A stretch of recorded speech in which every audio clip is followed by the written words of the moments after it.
Hola estudiantes, hoy hablaremos referente a las propiedades generales de las disoluciones químicas. Mi nombre es Patricio Navarrete, soy profesor del Liceo Federico Hayes y hoy conoceremos un poquito más referente a este tema. Bueno, vamos a comenzar nuestra clase preguntándonos, ¿cierto?, si las disoluciones químicas son solo un producto de laboratorio. Es decir, si cuando yo hablo de disoluciones químicas solamente me tengo que remitir al trabajo de laboratorio o a una sala de clase. La verdad es que no. Todo el acontecer diario de nosotros está, ¿cierto?, vinculado con estas disoluciones químicas.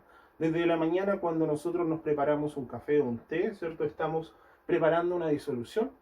La bebida que consumimos a la hora de almuerzo o en la tarde para refrescarnos o incluso el aire tendría siendo una disolución química. Entonces, el objetivo de nuestra clase hoy va a ser identificar los componentes de una disolución química y su clasificación. Entonces, comenzaremos hablando un aspecto general, ¿cierto?, de estas disoluciones químicas y diremos que, primero, es una mezcla de dos o más componentes, es homogénea, ¿cierto? Está en una sola fase, la cual puede ser sólida, líquida o gaseosa, ¿cierto? Y está muy bien definida. Como nosotros vemos acá el esquema, acá vemos una disolución, ¿cierto?, que está en un estado líquido.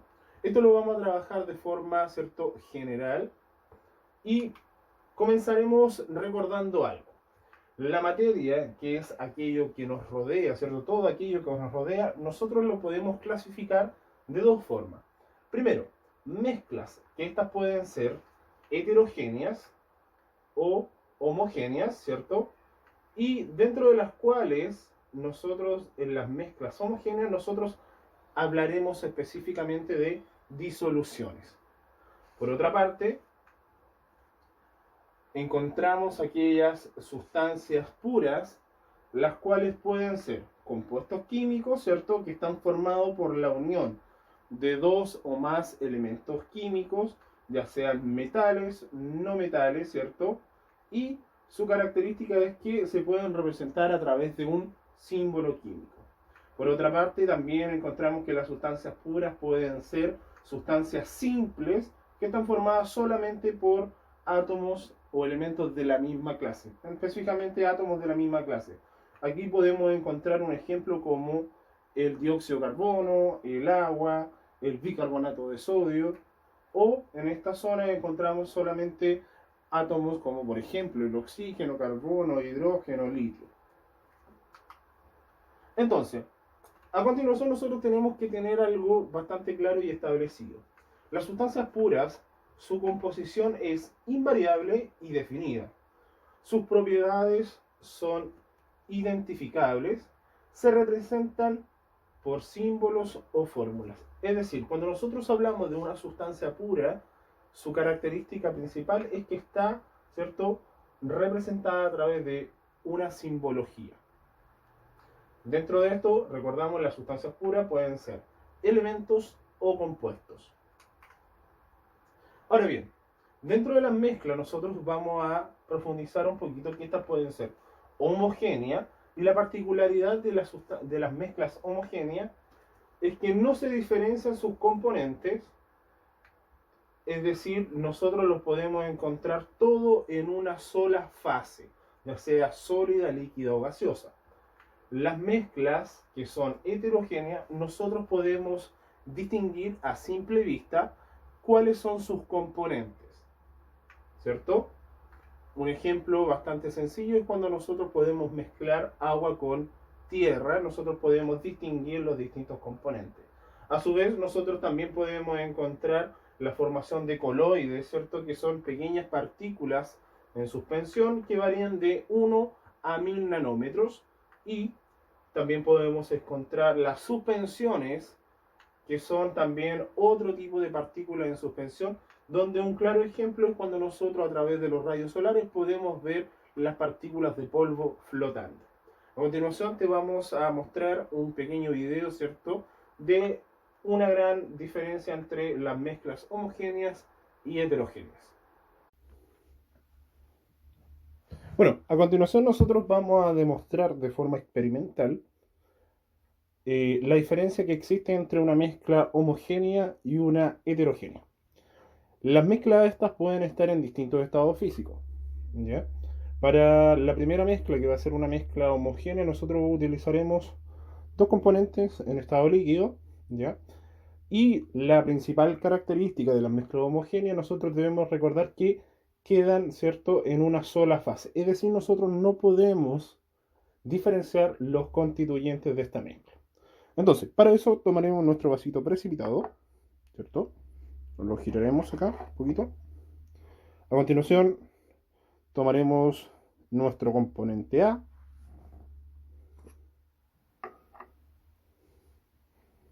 Lo adicionamos, ¿cierto?, a nuestro vaso precipitado. Posteriormente, tomaremos nuestro componente B y lo uniremos, ¿cierto?, a nuestro vaso precipitado.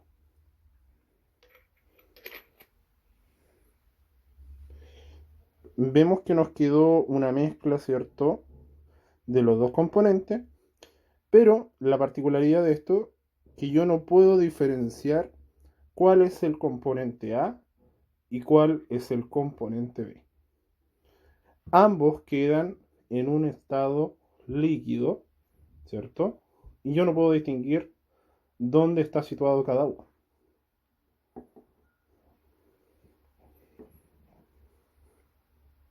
Ahora, para continuar, tomaremos un segundo vaso precipitado, ¿cierto?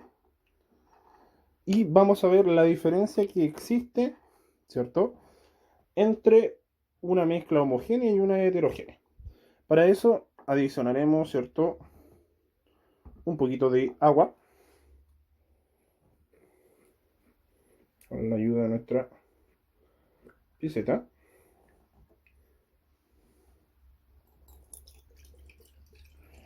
Bueno, vale decir que el agua se conoce como el disolvente universal, que es capaz de disolver la gran cantidad de sustancias. Y ahora agregaremos esta sustancia, que está comúnmente, ¿cierto?, en todas las cocinas de nuestras casas, aprovechando que estamos en cuarentena, y lo incorporamos, ¿cierto?, a nuestro vaso precipitado.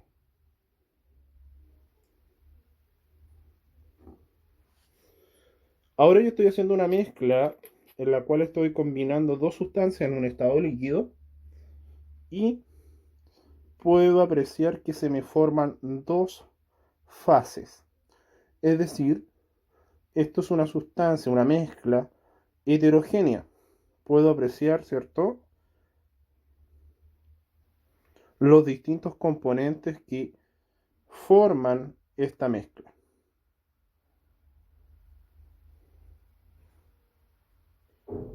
Ahora bien, también nosotros podemos formar una mezcla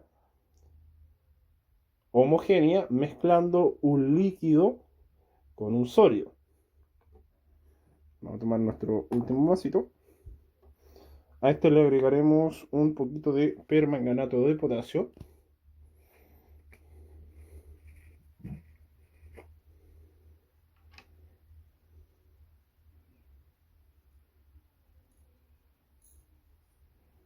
Agregaremos un poquito.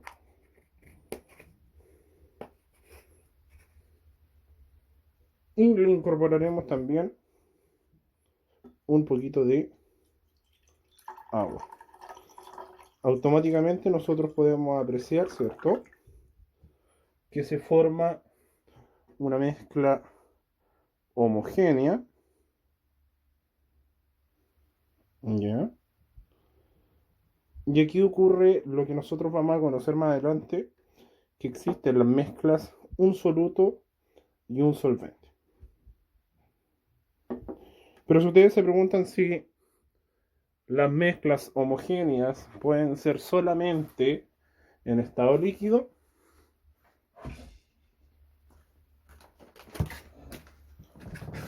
nosotros también podemos encontrar mezclas en estado gaseoso como lo que tengo en esta bolsa, que es básicamente aire.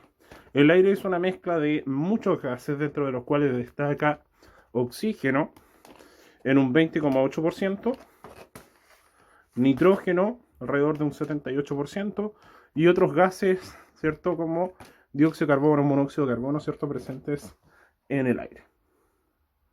Bueno, continuando, vamos a recalcar lo siguiente. Las mezclas, vamos a hablar que son combinaciones de dos o más sustancias en cantidades variables. Como lo vimos en el ejemplo anterior, cuando nosotros mezclamos agua y aceite, nosotros formamos una mezcla.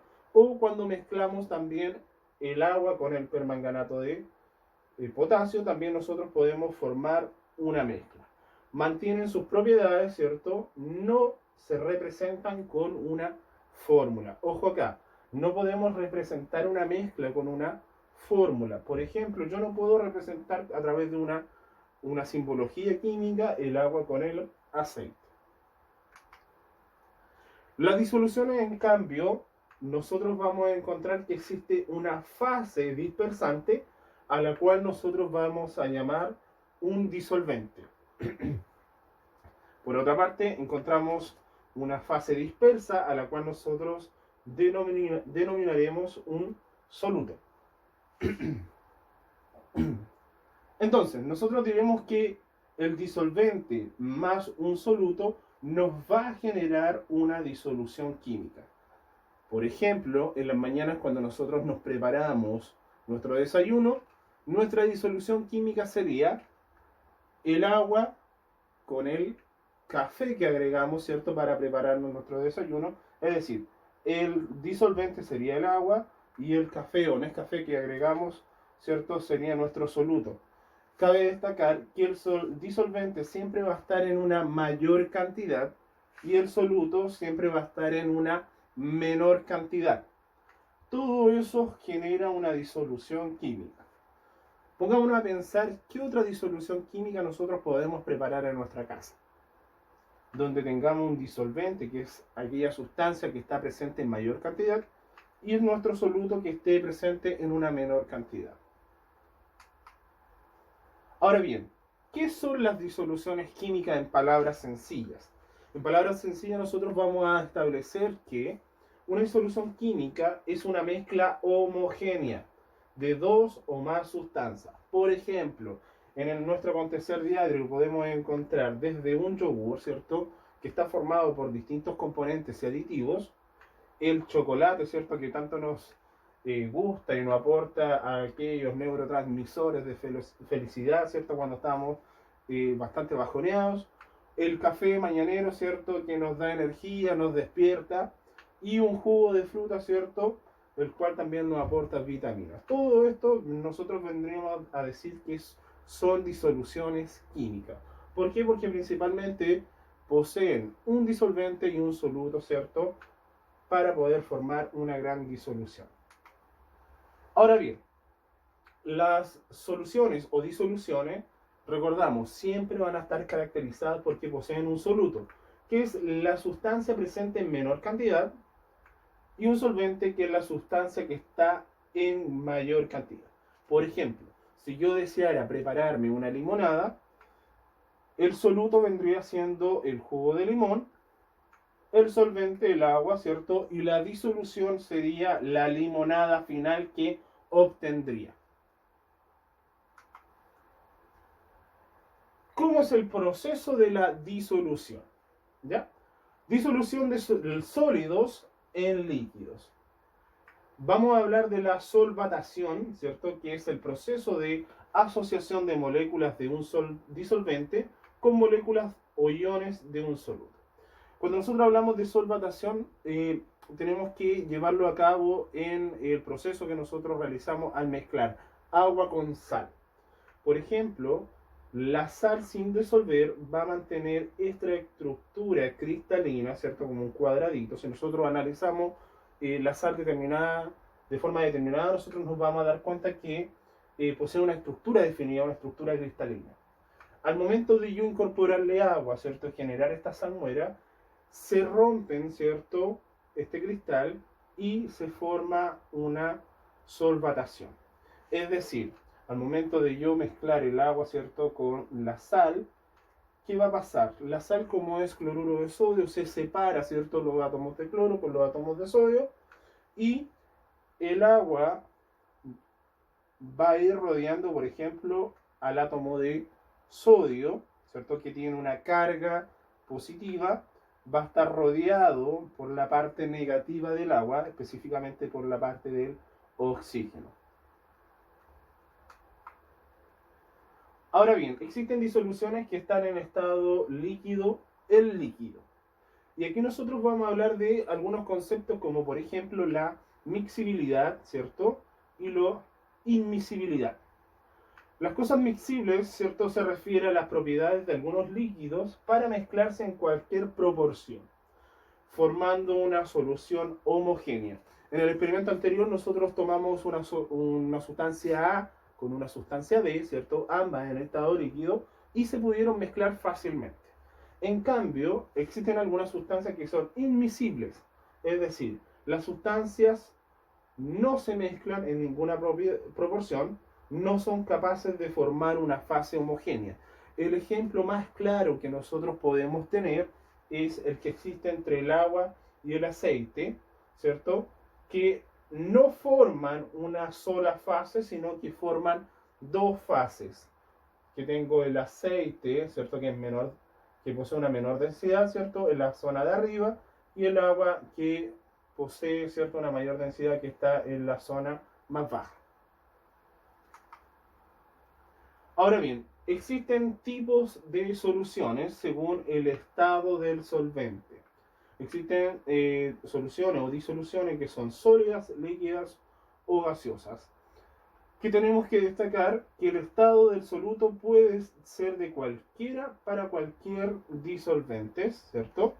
Y existe también una relación proporcional entre el soluto y el solvente. Aquí nosotros vamos a hablar de disoluciones insaturadas, saturadas y sobresaturadas. Es decir, una disolución insaturada va a ser aquella en que la relación solvente y soluto está dada por lo siguiente. El soluto es capaz de disolverse en el solvente y el solvente es capaz de seguir incorporando, ¿cierto?, más soluto. Cuando hablamos de una solución saturada, hablamos de que la proporción disolvente y soluto está establecida, está bien hecha o está en su tope. Cuando hablamos de una disolución sobresaturada, nosotros vamos a decir que esta disolución ya alcanzó su tope máximo para poder disolver un soluto. Comúnmente nos pasa en la mañana cuando nosotros agregamos mucho azúcar, ¿cierto?, al agua del café, y vemos que queda resto de azúcar abajo de la taza.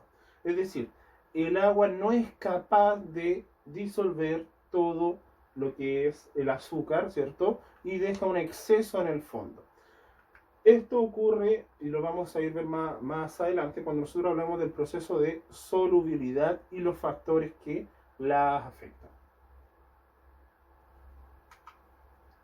Ahora bien, vamos a hablar referente a las clasificaciones de las disoluciones. Encontramos disoluciones líquidas, como por ejemplo la salmuera, ¿cierto?, que está formada por agua y sal. Soluciones sólidas, que podemos encontrar las amalgamas, que comúnmente se utilizan en los tratamientos dentales.